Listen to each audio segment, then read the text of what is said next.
every time transparent and have the public know what is the financial implication on him or her once a bill is passed. And in this one, the financial implications always was envisaged to be borne by employers for the benefit of the health, safety, and protection of workers.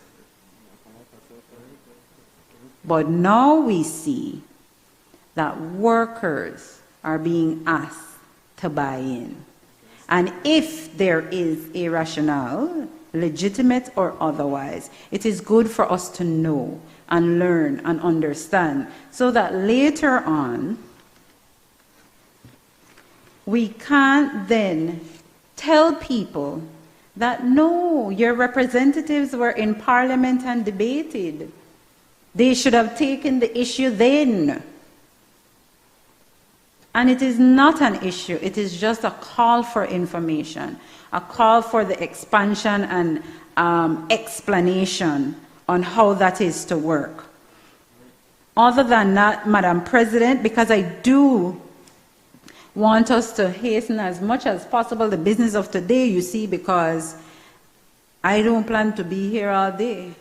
Because you see, you are pulling a fast one trying to sell smart to BTL today. So I will close. I won't keep it. It's happening, Senator Wade. As we speak. So I won't be long, but I do say, in closing, that, and I join with Senator Dennison, that it is truly remarkable. And even though I won't say that this bill represents the most comprehensive approach to upper house work, I think that would probably be the NHI bill. But I would associate myself with him in saying that the ability of this chamber to create a carve-out to accommodate the work, meaningful work, is an indication that where hubris and integrity cross paths, it really does result in proper legislating. And I thank and congratulate every contributing senator who show up ready to work, who read in advance and contribute meaningfully. And I ask the public, you want to call me? But I can't call her, I cannot call Senator Castillo. And I ask the public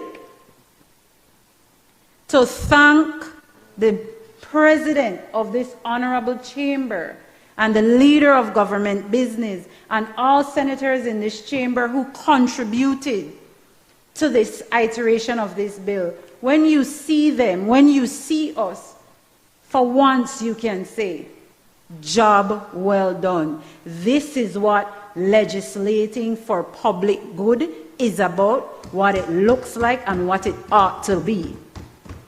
And in as much as Madam President always says that I am only responsible for what happens in this chamber, there must be, and I cannot accept that a majority in the lower house can allow a bill to come to the Senate in such poor shape. It cannot be. So, in as much as, Madam President, you can only do what you do in here. You are the head of chamber here who can rub shoulders with the head of the other chamber. And in the National Assembly, it must be our common interest to ensure that we legislate responsibly. Because for a bill that took how many years? 13? 17 years? For it to come to us, and we found it in the state it was, unacceptable. And so I signal to those people with the NHI bill, the promoters, do the work. And I say and I encourage all senators, yes, we're not paid. And even I say not paid, well, not paid. Because what is being offered for the month, Senator Courtney make that in 1 hour. So we're not being paid. There is no compensation for the kind of work that we're doing. On the last occasion, Senator Coy looked at me and said, you understand? They are not diminishing returns. Senator Coy looked at me and said, but how you got so much time? Yeah, I don't know, you know. But to have to do this the way we're doing it, yeah, we haven't started that kind of thing. But the kind of work it takes, I urge other senators. I mean, man, AI now is before us. We might not understand everything. We might need help. Lean on AI, lean on your colleagues, but don't just show up to show up and not work. Because the Belizean people expect that what comes with our appointment is the industry. And the result of our industry is meaningful legislation like this and those that ought to come hereafter. So at no time, since it has been done here and now, should your majority in numbers influence how you vote. It should be based on the work and the deficiencies that it is our responsibility to correct and cure. Madam President, I end by saying, listen, so if it goes because they're not working, because we must show up here to work. Madam President, I thank you for allowing the space that the work can be done. Leader of government business, I thank you for showing and making it known that the one thing they don't want to do is play with your good name. Because under your watch, certain things must not be done. And it should not be done. And I want this standard to be kept. So not say, sorry, another time. Don't say it was an oversight another time. Don't say, man, mea culpa another time. It has been established. Let's keep it here. Thank you, Madam President. I recognize Senator Dr. Elbaki. Thank you, Madam President. Like my colleagues, I rise on behalf of the NGOs to support the Occupational Safety and Health Bill. That represents a lot of years of effort, albeit fluctuating.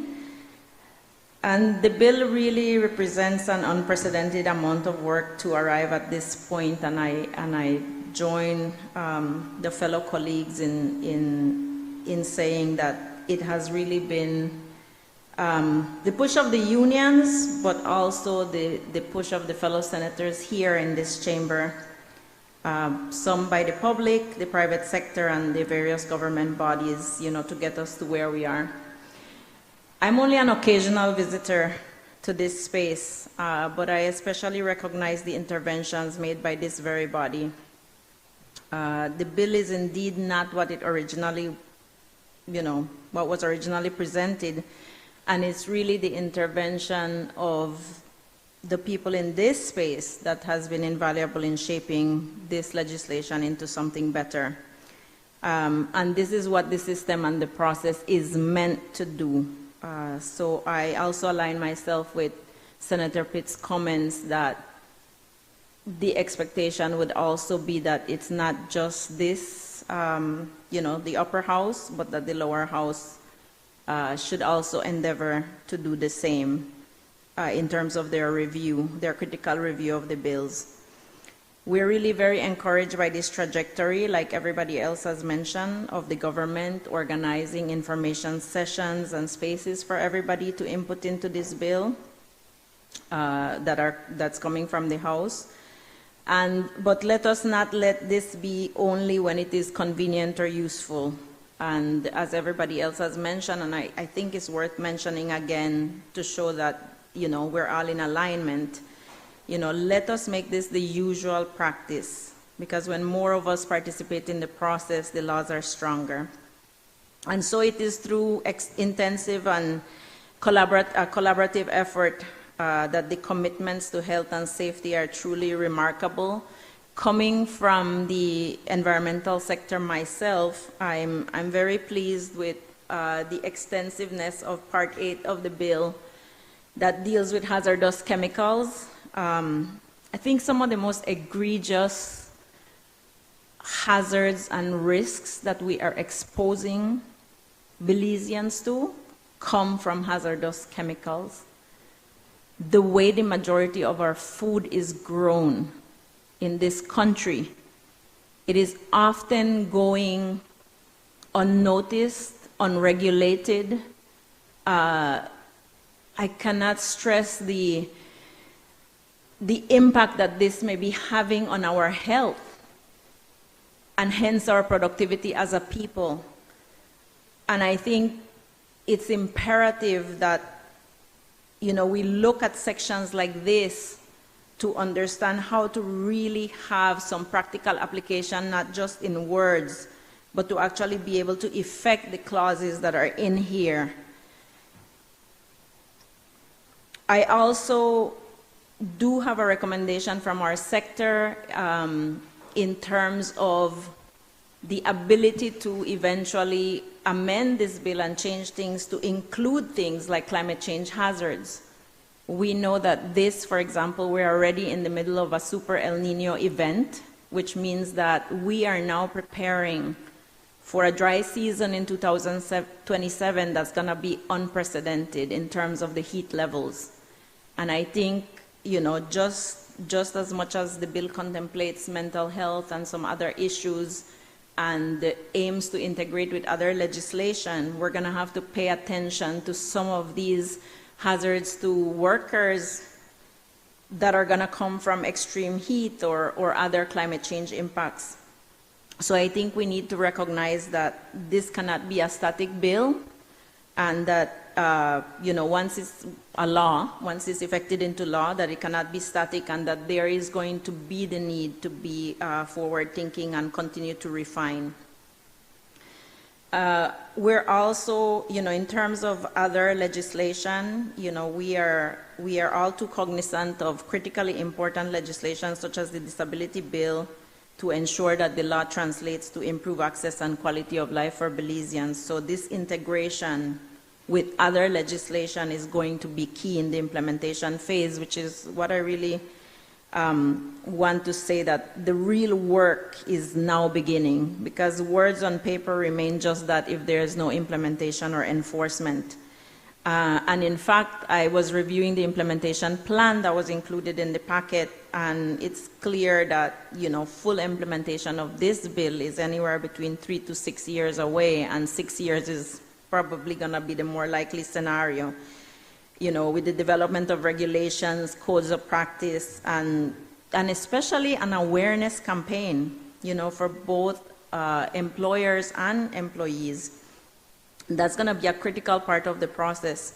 And in fact, it is our hope that the excellent recommendations that all the fellow senators who have already spoken have already made are going to be addressed in these regulations and codes of practice. This work forward is really important. It needs to be done together to improve the daily existence of Belizeans, workers and businesses, by ensuring that the systems function properly and really address the realities.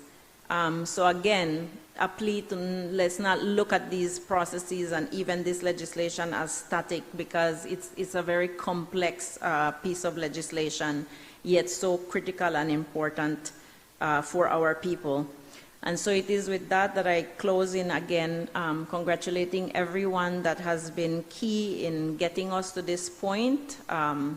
It's not perfect, but I think the process and the interventions continue to be on point, and we really look forward to working with the government and our social partners to begin the necessary processes for meaningful implementation through joint work and consultation. Thank you, Madam President. I recognize Senator Pastor Louis Wade. Thank you very much, Madam President. Good afternoon, colleagues. Well, I sit here between the independent senator for the business community and the independent senator for the unions, the workers and the employers. And I sit here as the church senator, where we are both employees and employers as well. Of course, most importantly, the intercession between those. But I have appreciated the discourse, the errors, developments, improvements that have been recommended for the OSH bill. 17 years is a very, very long time to have safety either placed on the back burner or constantly being discussed without proper implementation. And so I think the timing that we are in is where we need to move forward, moving it from bill to legislation. But I still believe that there are some things that I need to make crystal clear over the period of time that this bill has been evolving through the Senate itself. And I want to preface that with the backdrop of what took place, with your permission, Madam President, in Guyana, and the sinking of the MV Barima. The issue of safety was not front and center. The investigation is still on, but allegations of overcrowding, lack of safety, age of the vessel, employee safety and issues with the vessel were front and center for years with a vessel over 80 years, that they kept overloading and kept ignoring many of the mechanical issues that the vessel was having. And you have a president, you have prime ministers, you have ministers, you have ministries that are functioning on a daily basis that are there to create legislation. They have budgets for new transportation, and everybody is talking about we are going to fix, or we are going to bring a new vessel in. My understanding is that the vessel was even bought, but there were delays. And then one day, enough went wrong, because things were going wrong all the time. But one day came when enough things went wrong that the MV Barima sank with over 133 people, and they don't even know how much, because so many errors became acceptable over time that when they began pulling people out of the water, half of the people that were saved were not on the manifest. And we ask ourselves, how could safety sink so low on the agenda that so many large errors could be ignored to the point where people lose their lives? And when people lose their lives, it's then we pay the utmost attention. And so the OSH bill has been on my mind for years, and then it became a part of my own story when I entered this honorable Senate. I can recall the various accidents that I have personally had to cover when I was a journalist, where serious mistakes were made that led to the loss of life of employees. And then all of the RIPs, like we are a country that is used to writing rest in peace. It gets on my nerves sometimes, because it's possible to die before the time. It's possible to die before your time. Many people think when your time goes, you go. But things like a properly written OSH bill, properly placed into legislation, can and will save lives. And we need to, as I said, think about the lives of people before those lives are lost. The issue I've had is that the Senate became like an opposer of the passage of the OSH bill, when in fact what we were trying to do was to improve the bill. From the fact that the leader of government business was able to declare that 22 changes have been put forward in this current edition of this bill, proves that real work was done. Real work was done. The fact that we have a yet incomplete matrix of recommendations which contains 46 additional recommendations. Maybe a few of them have already been implemented, but they're still marked pending. I think it's undeniable and undisputable proof that this Senate is at work, that we are not just delaying bills for the sake of political mischief, or because we are lazy, or any other reason that some politicians are trying to put forward in the public domain, which I have a major problem with. We are not slowing down legislation to prevent this government from doing its work. And some of these politicians need to take note of that. We are improving.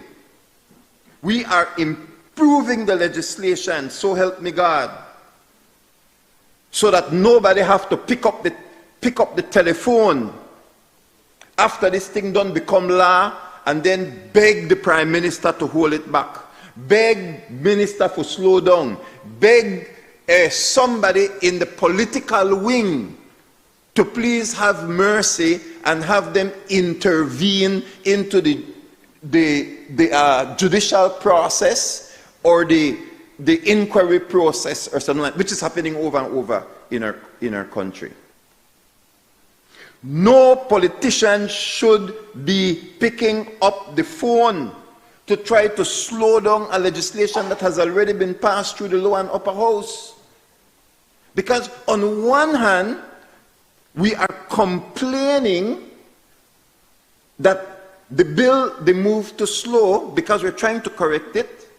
And then on the other hand, we are complaining about political interference. I think we can't have we cake and eat it. We're saying that the politicians have too much power, and then when a law is poorly written, we beg the politician to use a power for get way off. And so, politicians, please allow us to do our work. And this bill that is before us, a lot of work, I believe, that is being done by the Senate should have been done by the lower house. It should have been done by the lower house. And you might have your political reasons for why you walked out, but you walked out on a very important bill.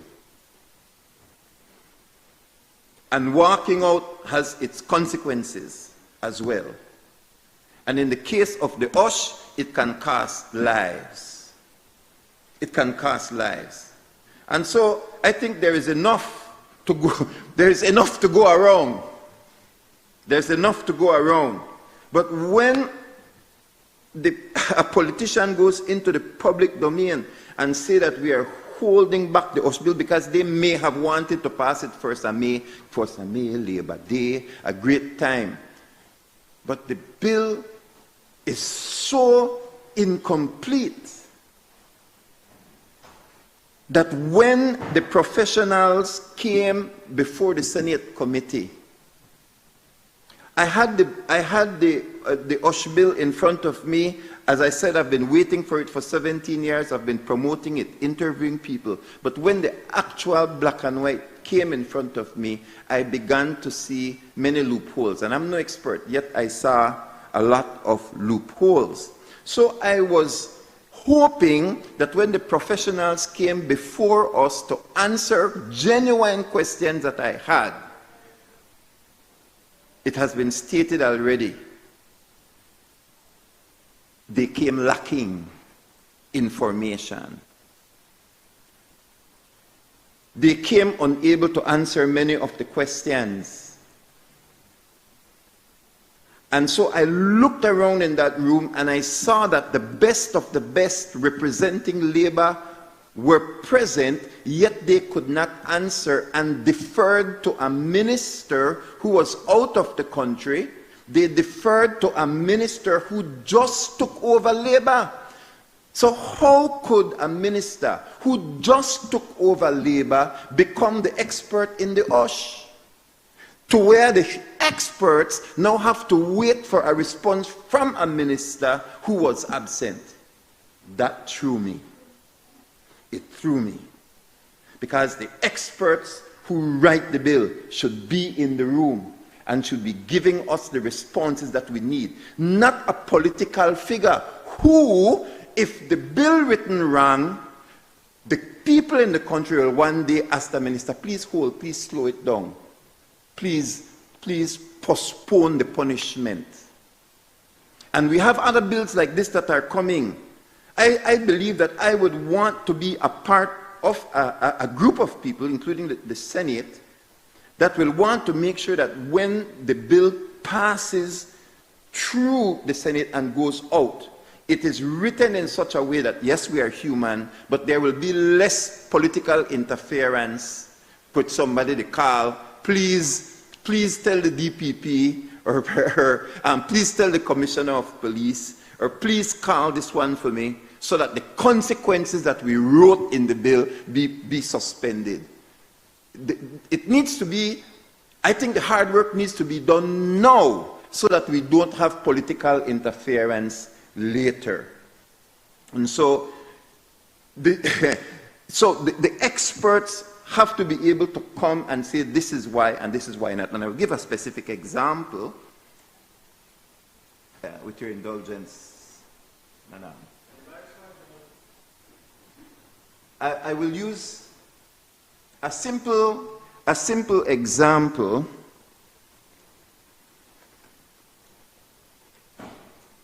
which was something I pointed out, and there, as I said, there are many, and the recommendations are exhaustive, but part 3, health record retention,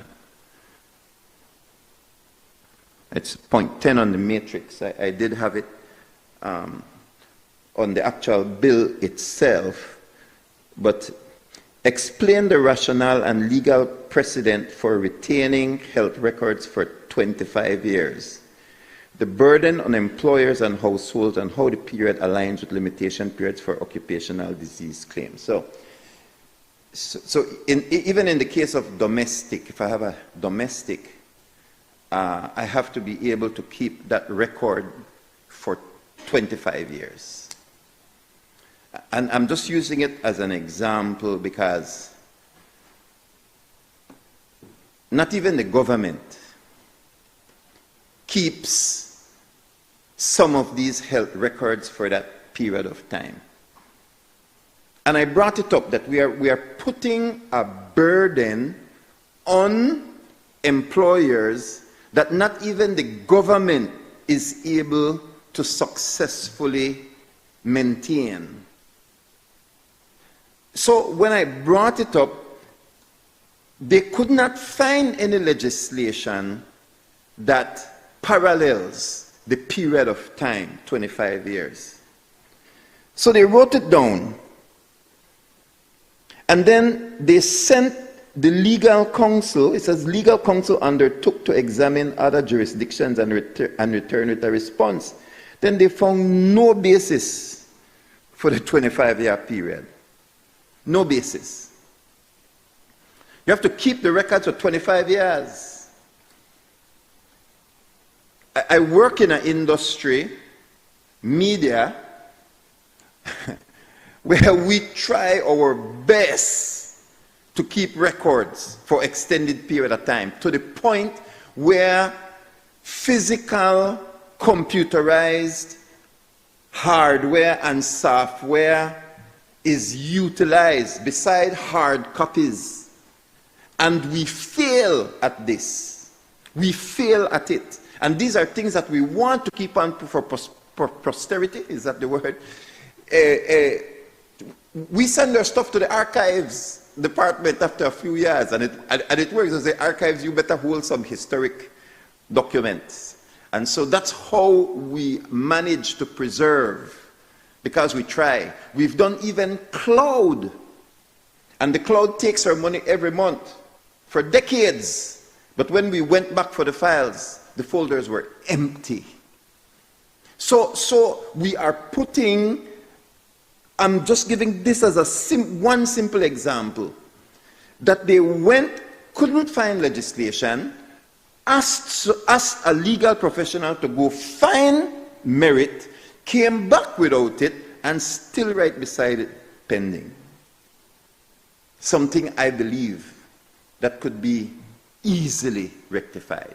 Now I need to say many things have been rectified, which is why I can stand here comfortably to support the bill, because many things have changed. And I do want to add my voice to the other senators who have commended this Senate and its leadership for allowing many changes to occur. But I believe that this is proof that there are still some arbitrary clauses that can continue to be changed. We need rationale, because there may be a penalty for the 25 years, some type of penalty. So why should we put these kinds of clauses in there that carry an unnecessary burden on employers, which could also have penalties, when it can be easily adjusted downward to what the technology can handle, to what government itself can handle, or to what the employers can handle. I mean, I have a suggestion for that. After 5 years, give it to the government. Let them hold it for the 25 years. Let's see what happens. So after 5 years, after 5 years, hand it over to the government, and then let the government use its best means to hold that information, because we are placing an unnecessary burden on employers. Now, the emotional, mental aspect, I do want to speak about it because it has come up multiple times. It is a reality that injury that can occur in the workplace is no longer only physical, that it can be mental. I don't think that anyone would disagree that more and more we are beginning to understand not just physical injury, but mental injury. But I continue to state the warning that our mental health system is not adequate. It is lacking. In fact, only this weekend, I reviewed the Gazette to look at registered doctors on the list of medical practitioners that we have. it names the nurses that are registered, it names the doctors, every field in the country of Belize. And there is only one psychiatrist, one in the entire country of Belize that was placed on that list. So we do indeed need to be careful how we create an offense in an area where the professionals are lacking. Now, I mean, people tell me I have mental issues, and I prove it to myself from time to time. that is certain. From time to time, I go, I see why. I could see why.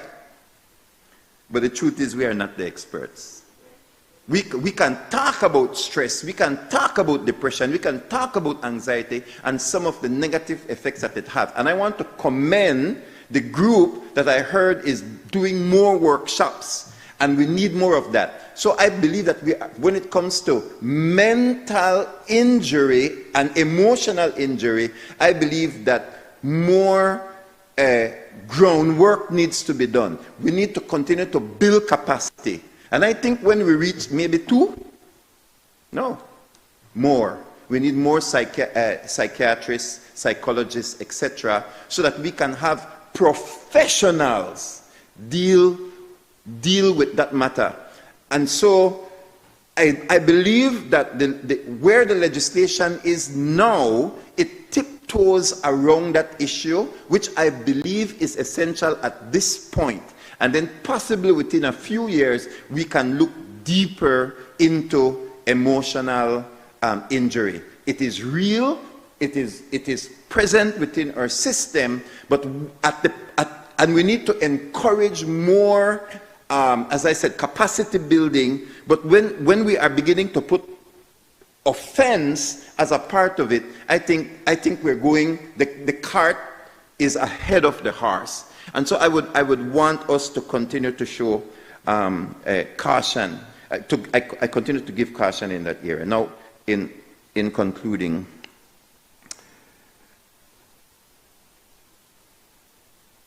please don't rush the Senate as we deliberate these most important bills. I believe that if the lower house does its job, then we can move faster. I am sure, I've become convinced over the last year that those in government in the lower house depend on the work of the professionals that they have in the ministries. So they might get a white paper, they get a speech to write, which speaks about what the bill hopes and wishes to accomplish. And I believe that many of them go on that because what we hope to accomplish is always very good things. I mean, but as we say, the devil is in the details. The devil is in the details. And so I think that it is not productive or conducive to good relationship when we are trying to do our work to the best of our ability because the lower house failed in doing its job, and then we are being told that we are slowing the process down. And I'm saying that because people have said it to my face that this is what they believe that we are doing, when it is not so. So it's to me, it's the closest thing to my heart because I see other bills that I would love to want to improve. So it's like here we are with our best intentions going forward. It's like, how can I improve this bill because it has come here? Not saying that all of our wishes are going to be accepted, but it's in good faith. Why good faith? Because we have more documents than ever before. Is that correct? More supporting documents than ever before. Information sessions like never before. Committee meetings. So just my thoughts. So to me, I see within the chambers here that desire. Now, out the need for get that word, get that understanding that we are doing heavy lifting here. And so may a tragedy like the MV Barima never have to occur first before we say, oh man, we took too long to pass this bill. And so I support it, but the work continues. All of these pending need to be resolved, because at the end of the day, there should be no public outcry, because a law is so outrageous.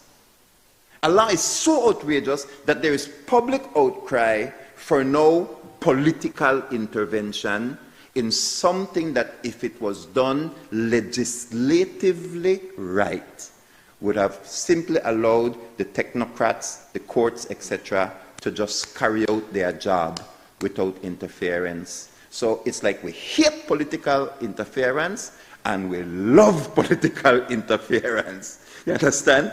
It can't be. And I think it's how we approach lawmaking. Thank you very much, Madam President, for allowing me to speak on this bill.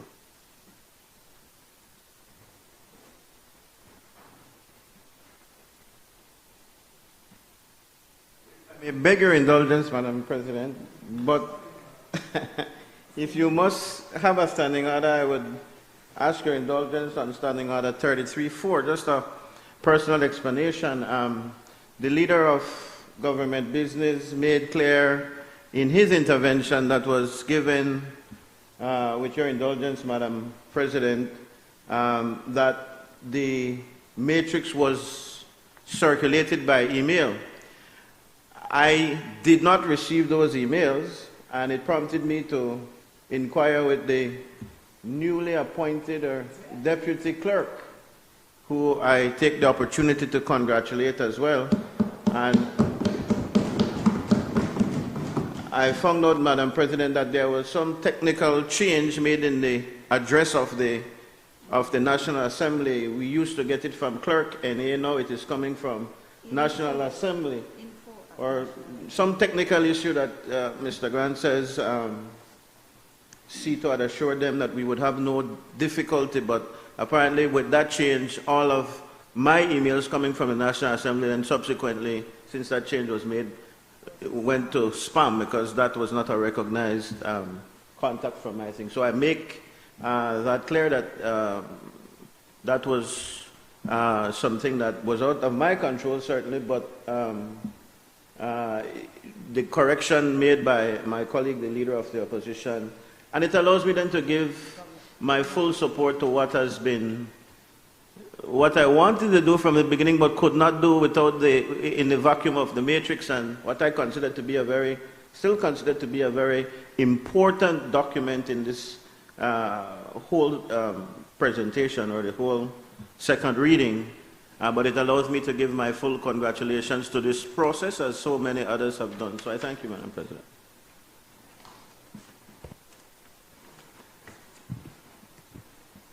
Now, Senator Hector Guerra. Madam President, just very quickly, it would be remiss of me not to make 2 points. Number one is to place on the record my support for this Occupation, Safety and Health Bill.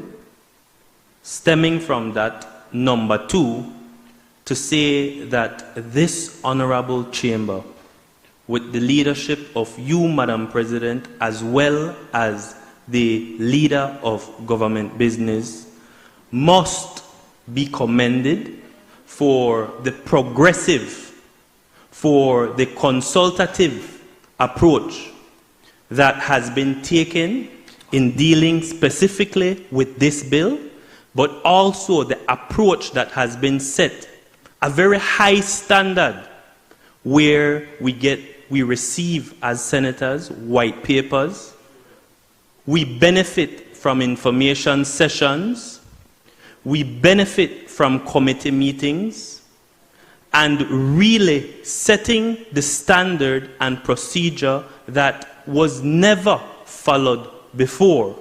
That, I think, is important to place on the record. Specifically, in relation to this bill, I'd want to mention that we met May 6th.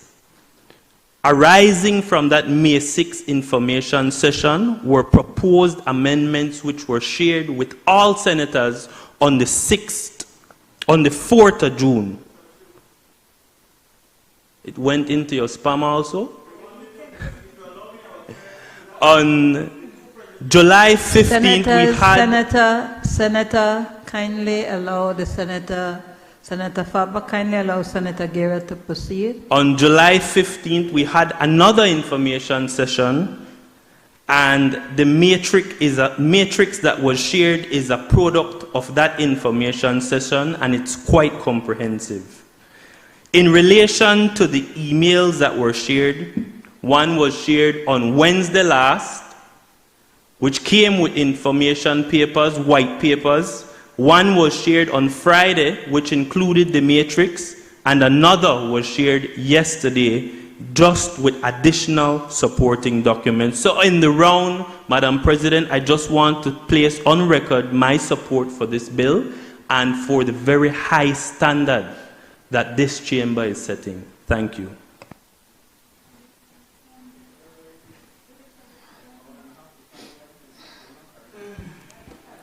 Madam President, I wish to wind up the debate on this very important piece of legislation.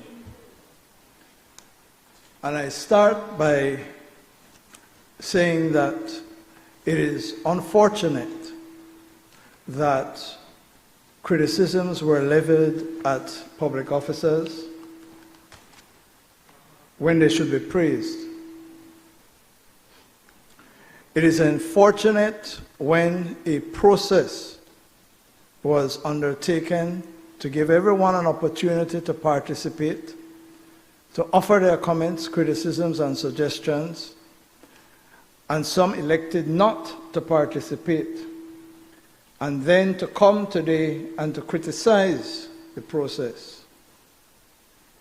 It is unfortunate, Madam President, where the staff of the National Assembly works diligently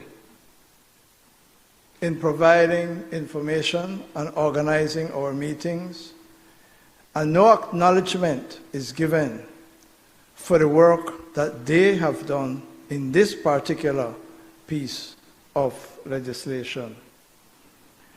And so I feel duty-bound to correct the record on a number of things.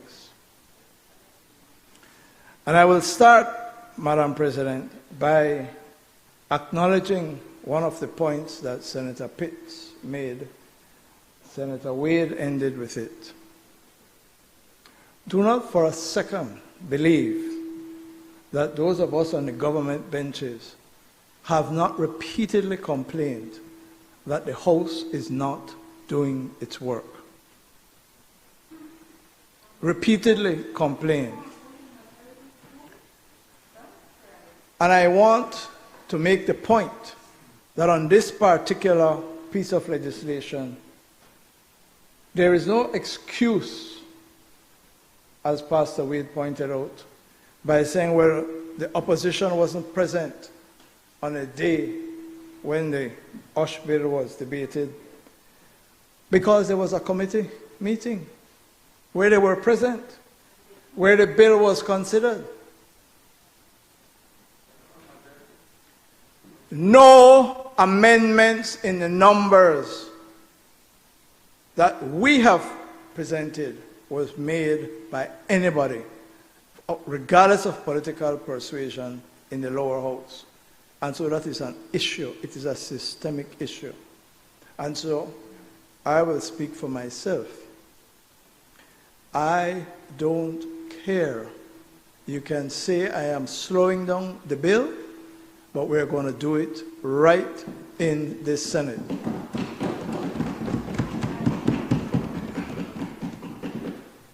Madam President, facts are stubborn. People don't like facts.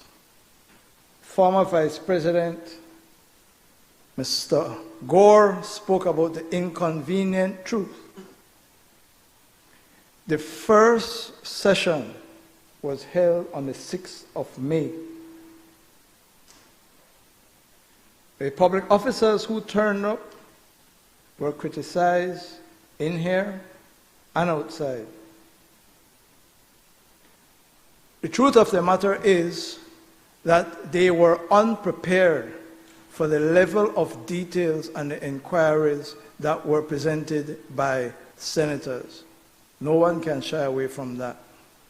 They were also not prepared without political approval to commit to any proposal that was being made by senators. And that is understandable.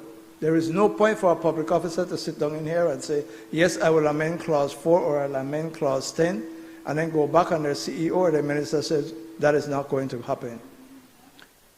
The long and short of it, I said they were unprepared for the level of inquiry that was presented to them. But to say that it was a waste of time is not true. Whether it gone to spam or not is no defense. When this Senate met on the 5th of June, when I was not present, and the Honorable the Attorney General was a temporary senator appointed to sit in for me, senators will recall that this document, at the end it says prepared by the Attorney General's ministry, was sent to senators the evening before and presented to senators when they arrived at the Senate. It had proposed changes arising from the first meeting on the 6th of May. The Attorney General immediately recognized and accepted that it was unfair to call on senators to debate the OSH bill and to take into consideration these amendments that were shared late at the very last minute, and therefore the debate on the OSH bill was deferred. It is incorrect to say, it is untrue to say that as a result of the meeting on the 6th of May, there were no proposals. This staff of the National Assembly, Madam President, listens to the recordings, takes notes, and prepares a report for the Attorney General's chambers. As a result, the Attorney General's chamber was able to produce some proposed amendments that were raised by senators. We held a second information session, Madam President.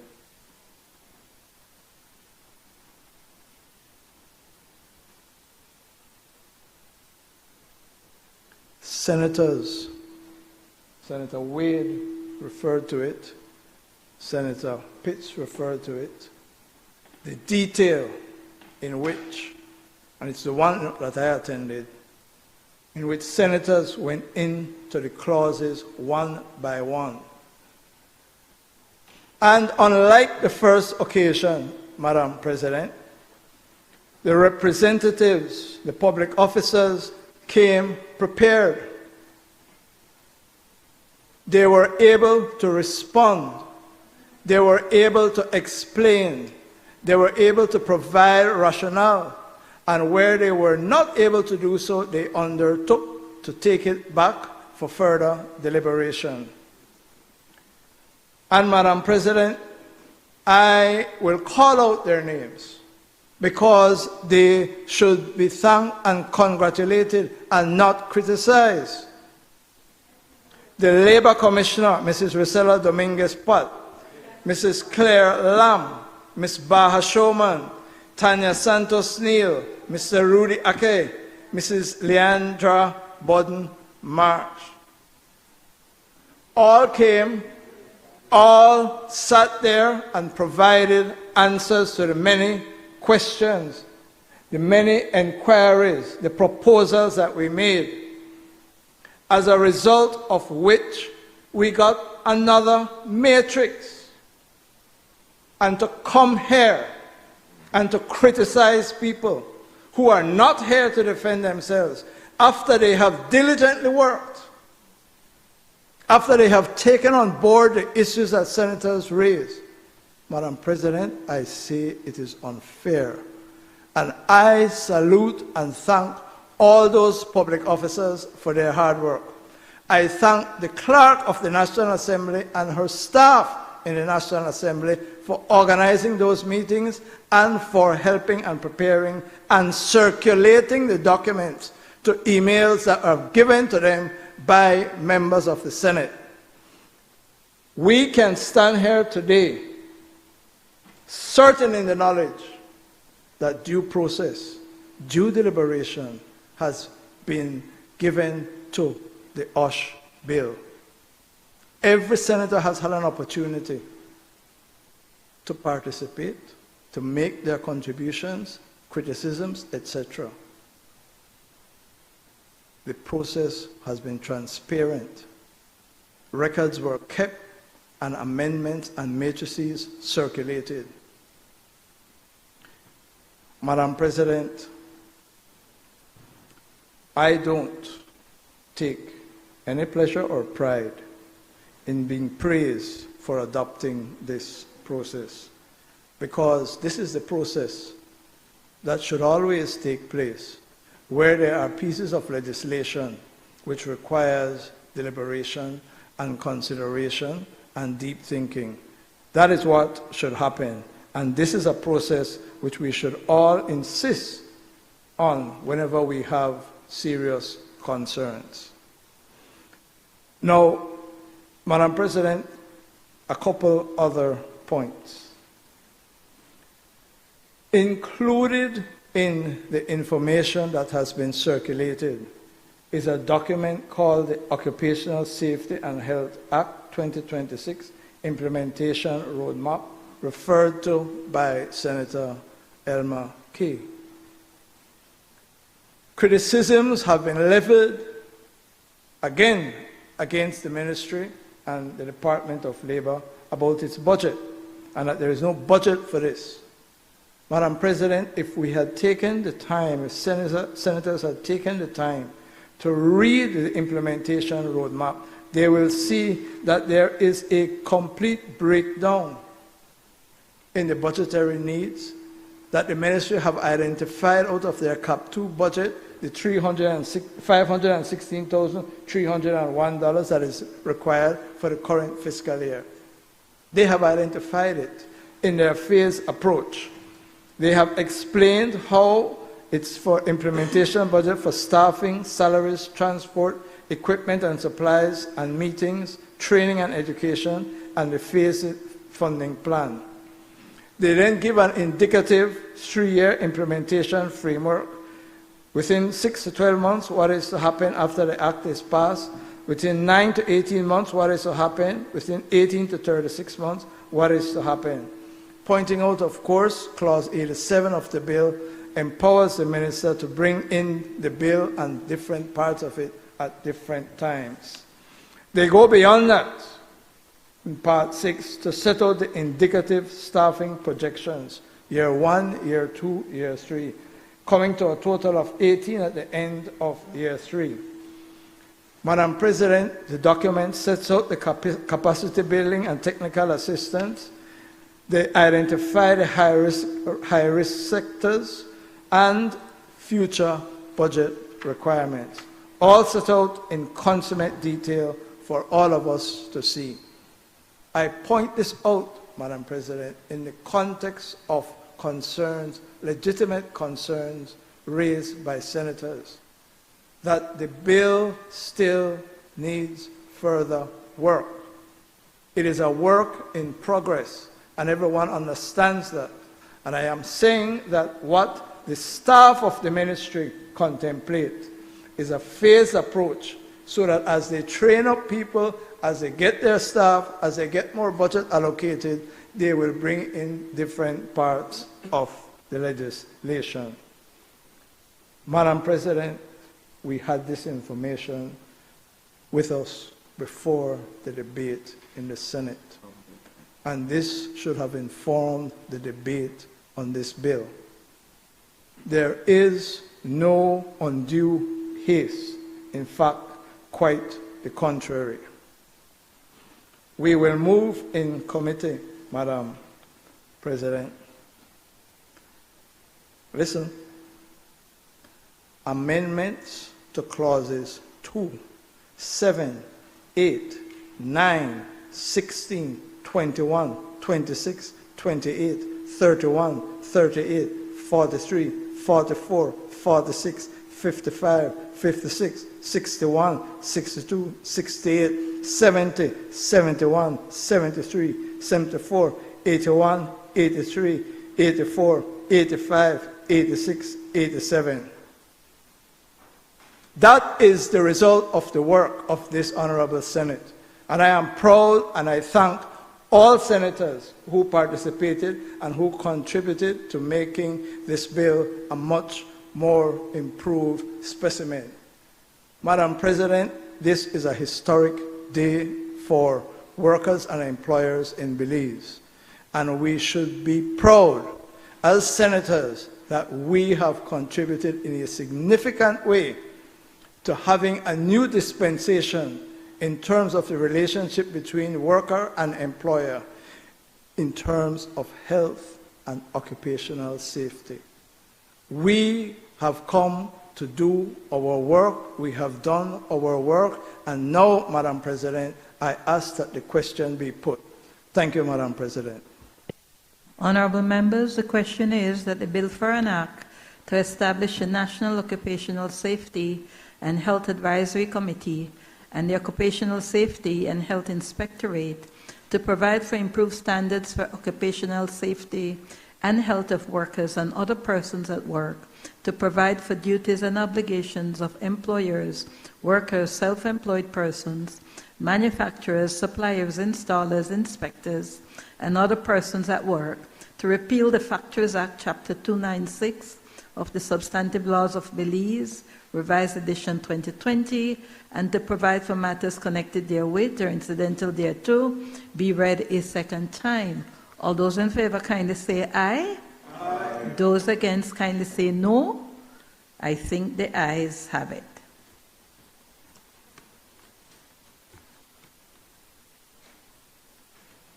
Bill for an act to establish a National Occupational Safety and Health Advisory Committee and the Occupational Safety and Health Inspectorate to provide for improved standards for occupational safety and health of workers and other persons at work, to provide for duties and obligations of employers, workers, self-employed persons, manufacturers, suppliers, installers, inspectors, and other persons at work, to repeal the Factories Act, Chapter 296 of the Substantive Laws of Belize, Revised Edition 2020, and to provide for matters connected therewith or incidental thereto. I recognize the Leader of Government Business. Madam President, I seek your indulgence at this point. I believe the Deputy Director General of the Department Directorate General of Foreign Trade is present in the chambers, and I would wish to know whether senators wish to have a session with her before I move the second reading of this bill, or they wish to have the debate and then call her in the committee of the whole. If we want, we can deal with it now at this stage if that is a preference.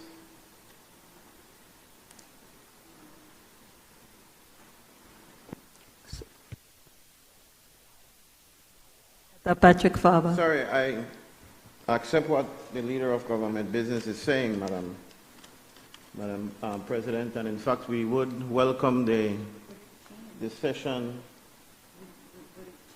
but that's the thing, you know. Please allow me, Madam President, to,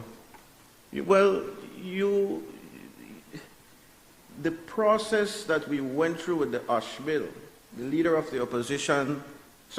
Government Business made a point just now or earlier today, he was so intent on not being blamed for what happened.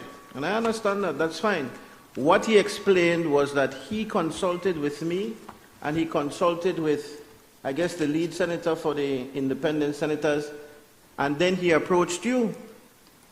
And I thought that was a bit unfair and not absolutely the truth. Let me finish. The reason, madam, is because at no point when you made a pronouncement on his request, granted he consulted with us, did any announcement about suspension of the regular rules occur.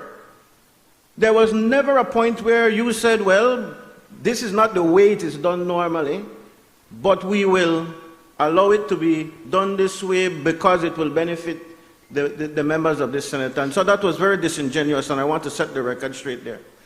That then, Madam President, spilled over into Senator Guerra's flawed intervention.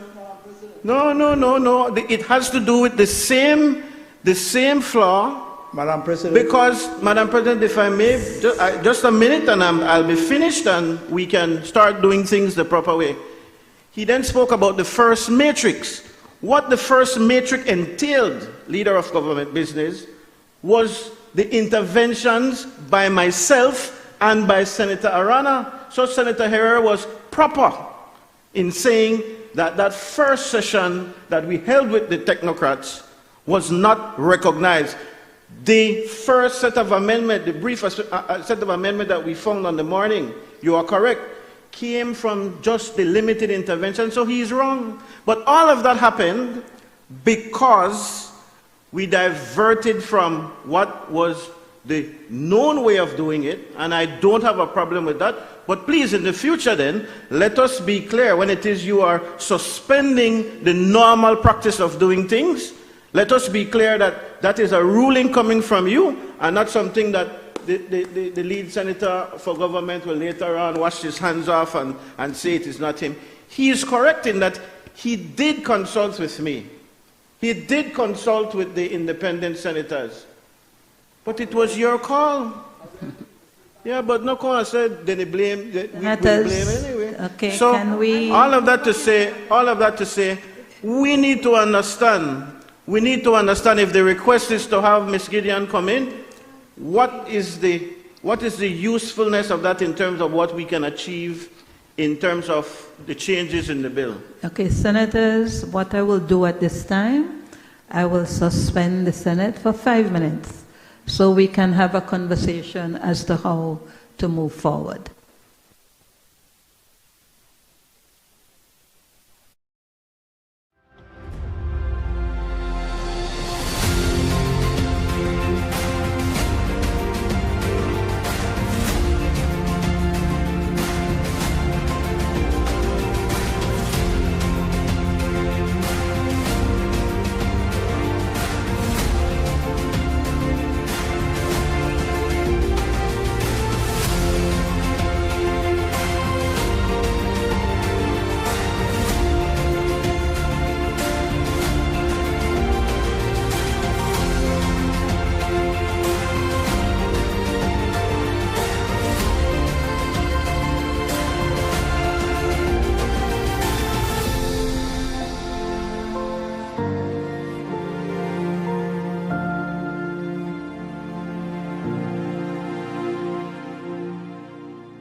being with us today to shed some light on the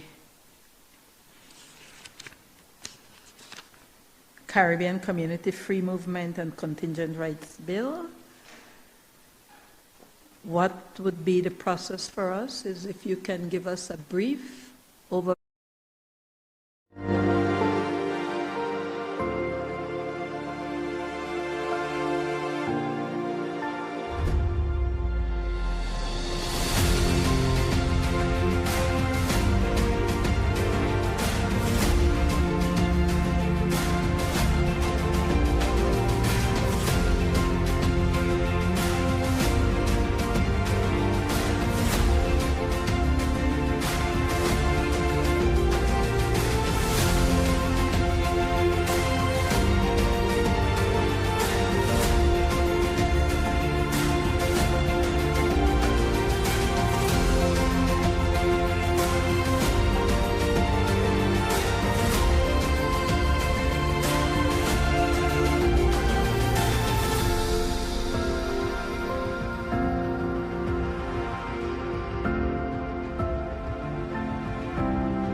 The Senate resumes. Leader Government Business. President, I rise to move the second reading of a bill for an act to give effect to the decision of the heads of government of CARICOM to authorize nationals of the participating member states to enter, re-enter, and remain freely within Belize in accordance with the provisions of the Protocol on Enhanced Cooperation and to provide for matters connected therewith or incidental thereto.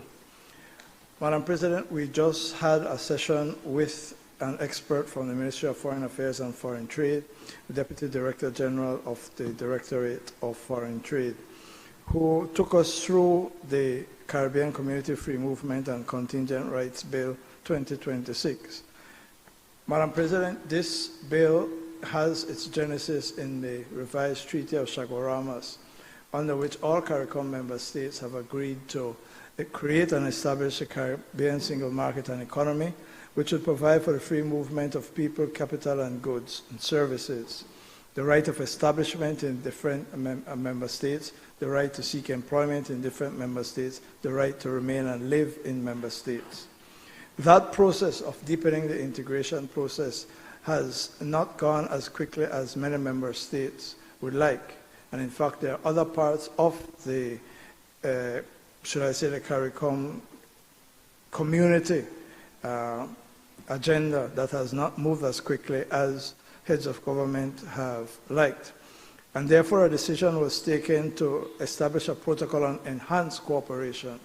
And by that protocol, any 4 member states can decide that those 4 would like to move forward on any particular aspect of the building of the Caribbean community. That decision is then conveyed to heads, and heads sign off on it. Once those 4 have decided, they put in place the administrative arrangements, followed by the legal arrangements to give effect to that decision. Insofar as the free movement of persons within CARICOM is concerned, Belize, Barbados, Dominica, and St. Vincent decided that they wanted to move ahead with the free movement of their nationals among those 4 member states. Consequently, the CARICOM heads of government meeting was informed of that decision, and it gave its approval. Consequently, there was a protocol on enhanced cooperation and protocol to dealing with the contingent rights of member states, of individuals of member states. The essence of the legislation, Madam President and colleagues, is to provide for the right of entry and stay of CARICOM nationals from Barbados, Dominica, and St. Vincent, and upon doing so, they enjoy the contingent right of employment, to provide services, the right to financial services, the right to education, health, and of course to bring in a motor vehicle.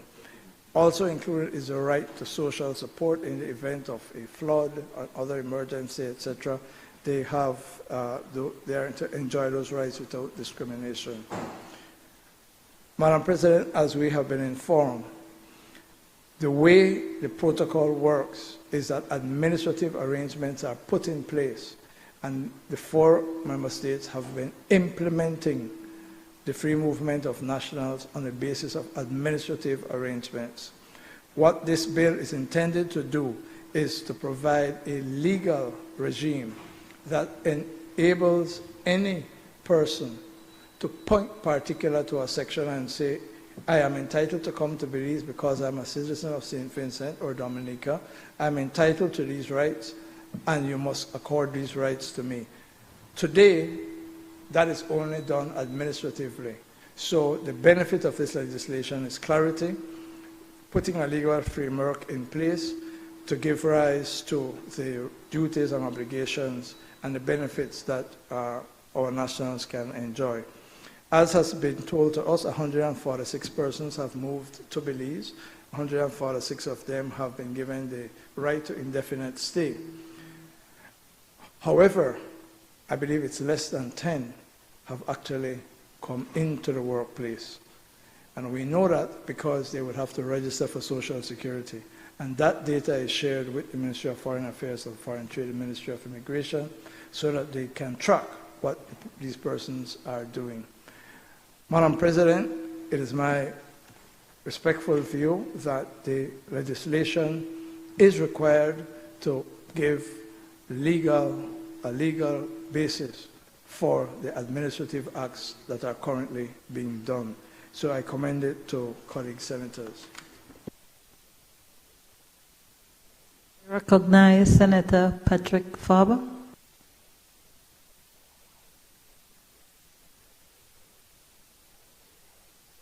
We have sat here, and to be honest with you, we're very, very uneasy that we are here doing the people's business, yes, but while we're doing the people's business, Madam President, the government is seeking to purchase SMART from its owners in a deal that the Belizean people, Madam President, the Belizean people have said they don't want the government, Madam President, is ramming down the throats of the Belizean people as we speak, Madam President. Senator. Ramming down the throats of the Senator. Belizean people as we speak. Senator Patrick The smart Farber. acquisition. We are against that Senator- acquisition, Madam Senator President. Patrick The Farber. Belizean people are Senator- against it, Madam President, and we expect that we will be heard. Senator Madam Patrick President, we Farber, will I not am stand here. standing. We will not stand here Senator and Patrick- behave like it is business as usual in this honorable chamber. I am suspending We will this- not. I We am will not suspending continue the to Senate. behave like it's The business. Senate-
The Senate resumes. For clarity, let me make reference to Standing Order 36, subsection 1, which says, subject to the provisions of these standing orders, debate upon any motion, bill, or amendment shall be relevant to such motion, bill, or amendment, and a senator shall confine his observations to the subject under discussion. I suspended the Senate because the senator, in my opinion, was contravening Standing Order 36, subsection 1, and showed disrespect to the chair of the Senate by continuing to speak when the President of the Senate stood. I now resume this session.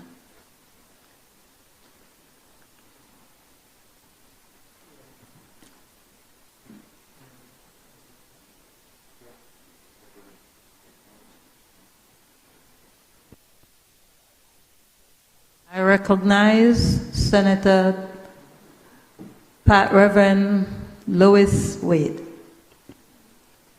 Thank you, Madam President. I am the newest member, still new, when it comes to the parliamentary procedures and, of course, the ins and outs of debate.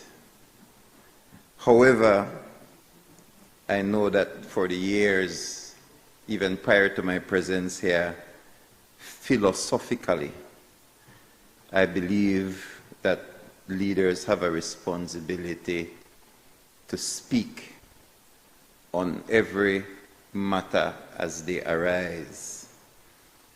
And I do intend at the proper time and in the proper circumstances to speak on the matter of the acquisition or the pending or the proposed or the voted on or the process. What is before us is, of course, the Caribbean Community Amendment Act, and we just came out of the information session. But even if unrecorded or struck from record, I stand to lose more than anyone in this chamber, whether present or absent, from what the government seeks to do in recreating a monopoly in communications. And so, at the proper time, what shall be done may even be more effective than walking out. But for now, the people's business must precede mine. And so, having clarifications as it relates to the clauses in relation to the Caribbean Community Amendment Act, I do intend to support this bill as it seeks to continue the unification of the process. But again, let me make it distinctly clear to this government that, in my opinion, it loses its mandate when it does not become the servant of the people. Thank you very much, Madam President, for giving me the opportunity to speak.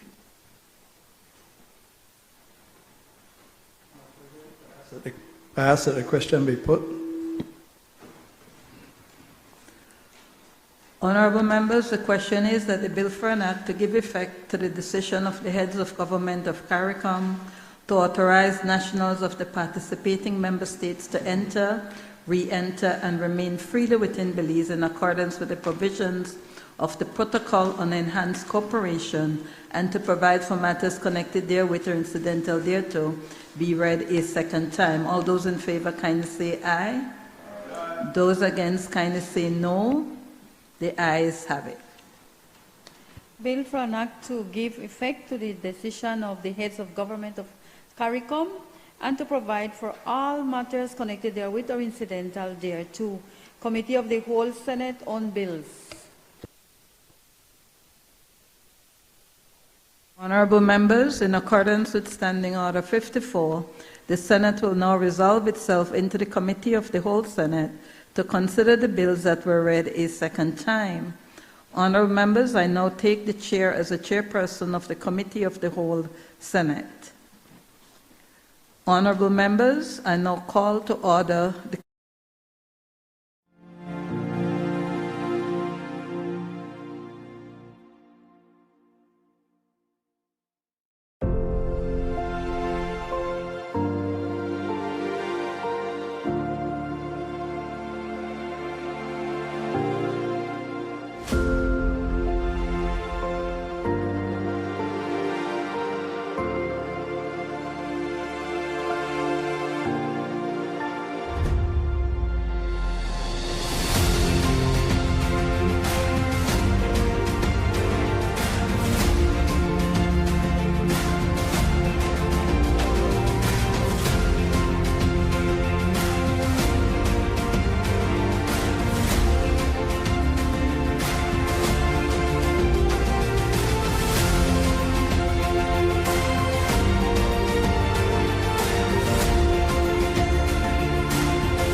Reporting on third reading of bills.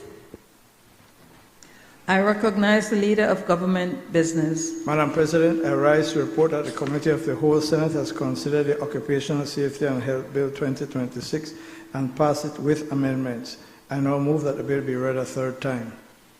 Honorable members, the question is that the bill for an act to establish the National Occupational Safety and Health Advisory Committee and the Occupational Safety and Health Inspectorate to provide for improved standards for occupational safety and health of workers and other persons at work, to provide for duties and obligations of employers, workers, self-employed persons, manufacturers, suppliers, installers, inspectors, and other persons at work, to repeal the Factories Act, Chapter 296 of the Substantive Laws of Belize, Revised Edition 2020, and to provide for matters connected therewith or incidental thereto, be read a third time. All those in favor kindly say aye. Aye. Those against kindly say no. I think the ayes have it. I recognize the Leader of Government Business. Bill for an act to establish the National Occupational Safety and Health Advisory Committee and the Occupational Safety and Health Inspectorate, and to provide for all matters connected therewith or incidental thereto.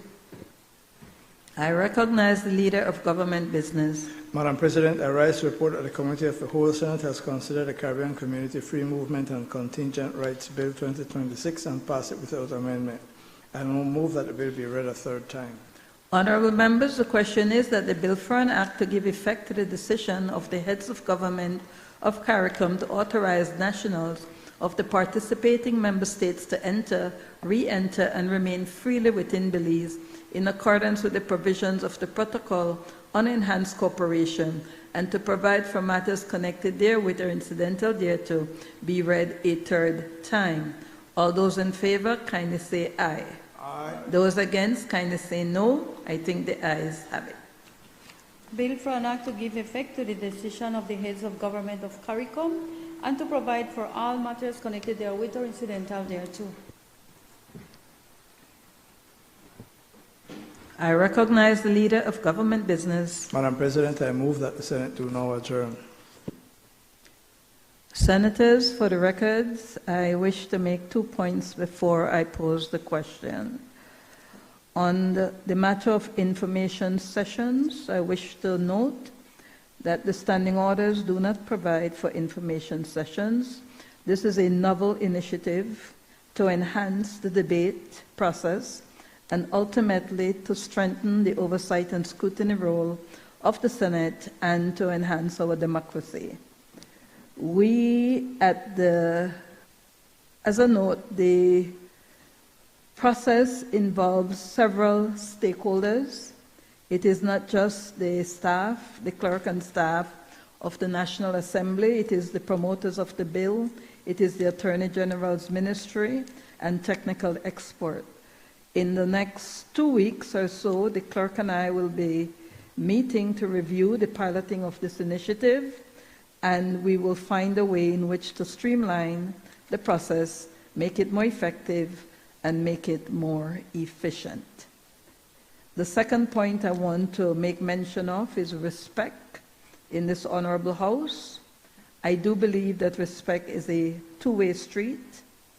I extend respect to each and every senator in this House and the right for every senator to make their own intervention, and I have given very wide latitude to the interpretation of words like relevance.